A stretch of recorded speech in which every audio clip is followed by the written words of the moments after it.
Uh, an adequate classification system should be more than an index and should, as much as possible, integrate all dimensions of the objects being classified. Although there are several methods of herbicides classification, no single one is completely adequate. This is because of the great diversity of uses, sets of actions, and chemical families. Not many years ago, it was possible to classify herbicides on the basis just of their chemical structure. But that is no longer possible because diversity of structures and sites of actions have increased. In spite of the inadequacy of all systems of classification, all are used because each has some utility. So basically, so all types of classification has been used by many weed scientists. So there is no such specific system of classification. All have been used because this is because each of them has their own utility and function.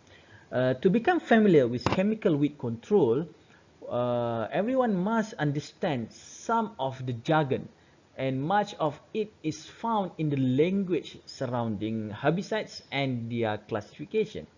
The objectives of this section are to understand why herbicides are grouped as they are and to enable use of the several systems of classification to discuss herbicides. Understanding systems of classification will permit explanation for field observations in terms for users that can be understood. What are the different types of herbicide? Herbicide can be classified based on the point of effect. Point of effect. Where the point of effect is to the plant, which are either contact or systemic. Contact herbicides, also called a non-translocated herbicide, are not moved within the plant but simply kill the plant tissue it contacts. Most contact herbicides are non-selective, so which means that you just spray to the plant and then the plant contact, and then the whichever parts of the plant contacted by the herbicides, they will die. And on the other hand, translocated or systemic herbicides are taken into the plant, so the herbicide will enter the plant, okay, go through the to all the systems through the root or leaves and move to a sensitive area such as growing point or storage organ, including this leaf sample, root systems, and also storage organ. Translocated herbicides are important in controlling especially the perennial weeds with underground storage organs, but the timing the timing for the application is also important. In general, contact herbicides, okay, as a contact herbicides destroy only that plant tissue touched by the chemical.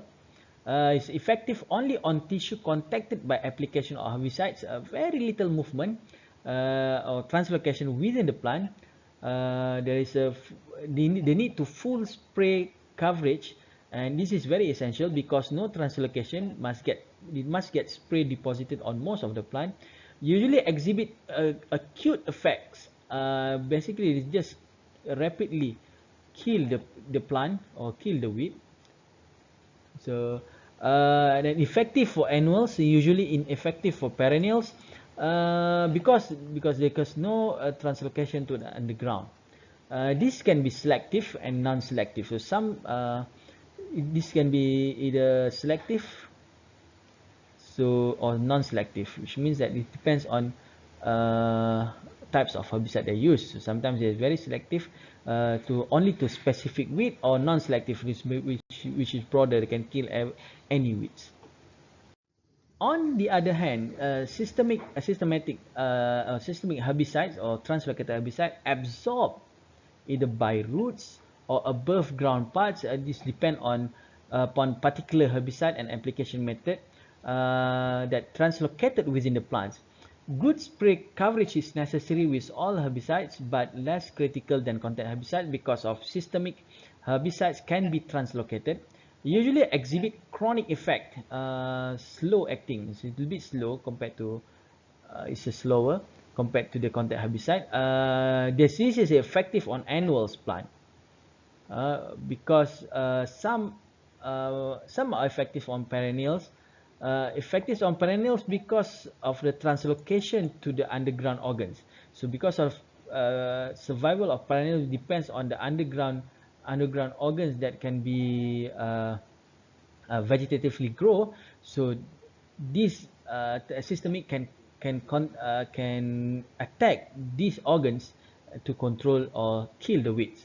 This can be selective or non-selective, same like the contact herbicides. This is how both types of herbicides affecting weed in rubber plantation. The effect of different types of herbicide on this is on acistasia. So which means that the systemic herbicide like the glyphosate is more effective to control acistasia compared to paraquat, because paraquat is a contact herbicide. Herbicides also are classified according to the way they destroy weeds. Herbicides can be classified as selective, like as selective, non-selective, or as a soil sterilant. Whether a herbicide is classified as selective, non-selective, or soil sterilant, it will depend on the rate that it is applied to the soil or plant. A selective herbicide is one that will kill only certain types of plants. Most herbicides used on cropland are selective because they control weeds while doing little, if any, damage to the crop. A selective herbicide is not toxic to some plants, but because it can be metabolized into a non-toxic substance. You can see here, when you apply this selective herbicide, only the weed is killed, but the crop still maintained, so still can survive. So which means that the herbicide is only selectively kill the weed but not the crop. On the other hand, a non-selective herbicide is one that will kill any plant in context. So non-selective herbicides can be used with growing crops, but extreme caution must be used to prevent crop damage. Non-selective herbicides are also used in non-crop areas such as right of ways and around buildings, in the highway where total control of vegetation is desired. Non-selective herbicides may have little or no residual activity after application. Soil sterilants, herbicides that prevent any vegetation from growing for a period of months or even years. Means that you make the soil sterile. Okay, soil sterilants are never used on cropland, but rather are used in non-crop areas where complete control of vegetation is desired for a long period of time. So usually it is around building, road, highway, so on and so forth. You know that where there is no need for vegetation to be present. In terms of herbicide residual activities, so basically the herbicide retains activity on susceptible weeds for some time following the application. Length of residual depends upon the particular herbicides and the application rate. For non-residual, the herbicide has activity only on weeds present at time of application. It does not provide control of weeds that emerge after application. So how does the time of application classify herbicides? So there is how the time of application can be used for the classification of the herbicides. First, the pre-plant herbicides. The pre-plant herbicide is applied before the crop is seeded, okay, and is usually applied as part of a seedbed preparation. Early pre-plant herbicide is applied around 10 to 30 days before seeding and may or may not be incorporated into the soil. Pre-plant surface applied herbicide is applied up to 10 days before seeding and is not incorporated into the soil. Pre-plant and incorporated is applied up to 10 days prior to seeding and immediately incorporated because it will evaporate or be broken down by sunlight. So next is pre-emergence. So pre-emergence meaning that the herbicide is applied before the weeds is and crop or crop emerge, but after the crop has been seeded. Which means you put the seed first. Usually pre-emergence is the terms for the crop seed, not the wheat seed.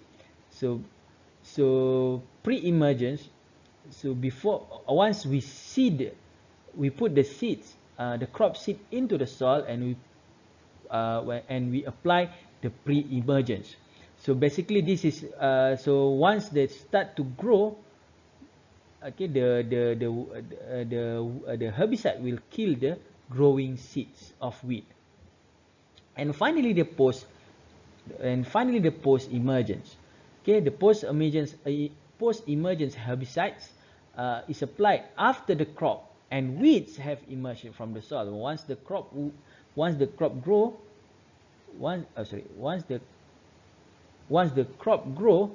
and then you apply the herbicides. So once you encounter the weeds, then you apply the herbicide. This is a post-emergence. Post-emergence is relative to in the context of the crop itself. Another way to classify weeds is based on the area of application of herbicides. So band application. So one is a band application is treating narrow strips with herbicides. So the strip centered on the seed drill, which is usually at the top of a row. A band is usually 10 to 12 inches wide. This is an effective, efficient way to manage weeds by applying herbicide close to the plants. Cotton and corn plants are common crops where band application is used. So not many, this is not usually popular in Malaysia. Okay. This is something very popular in Malaysia. It's a broadcast. To change the color here, broadcast. So broadcast application is treating the entire area of fields. So no bands or strips are left untreated. So broadcast application is used with pastures, lawns, and grain crops. Okay. Sometimes especially in Malaysia, rice is usually using the broadcast application. They are not in rows. Okay. So in band application, you have rows. Right, so these are the rows of the crops. Then you want to use this is on the band of the each areas. So this application for broadcast is used in places where cultivation cannot be used to destroy weeds. So which means that you cannot kill the weed manually. Directed application. Okay, directed application is treating only selected plants or target plants. So method primarily used with trees. Yeah. So for okay, small trees. So this is in Malaysia. Probably you can use in terms of oil palm. Okay, small trees just to be killed were injected with an herbicide just above the ground. So directed application has been used in row crops.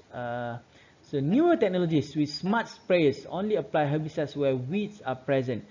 These sprayers are computers and photos detected to determine the location of each weed. So there's a technology in precision agriculture is doing that.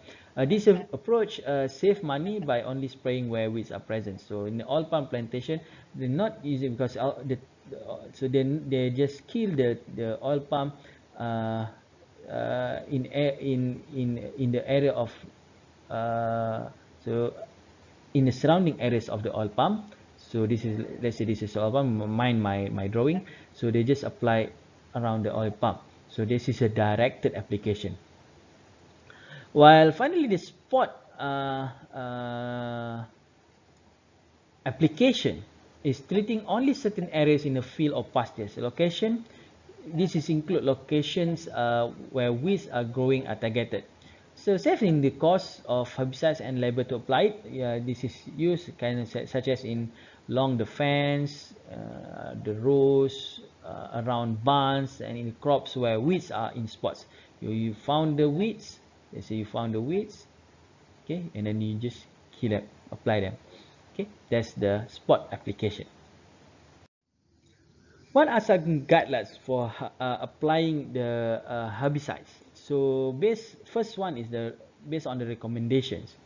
Okay, based on the recommendations. So herbicide recommendations vary from time to time. Just follow the application guidelines. Only herbicides approved for a particular use should be applied. The rate and timing of application should comply with the approved soil, the approved use.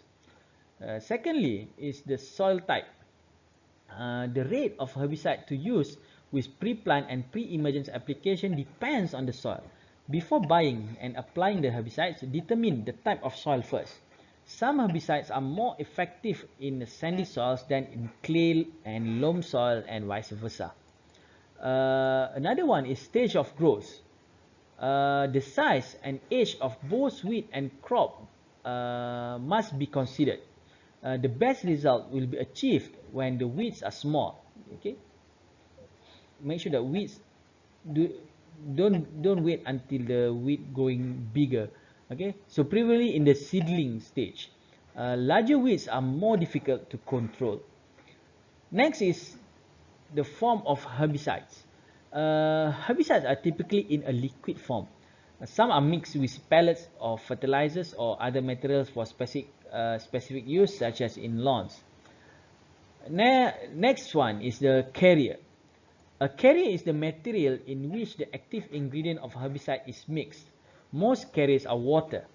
So most carriers water, and some use oil. A carrier dilutes the herbicides and reduce toxicity. Carriers provide a form that allow maximum safety and effectiveness when a herbicide is used. And finally, a surfactant. Surfactant is a material added to herbicides mixes to assure that the applied material spreads over leaves and does not bounce off. Surfactants are like soap.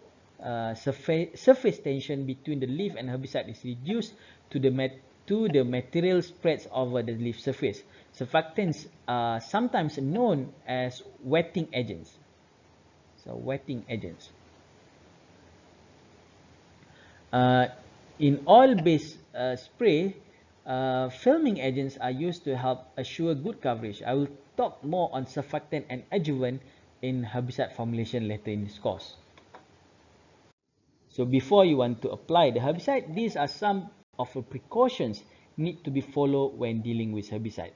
Take some time and look for this list. Okay.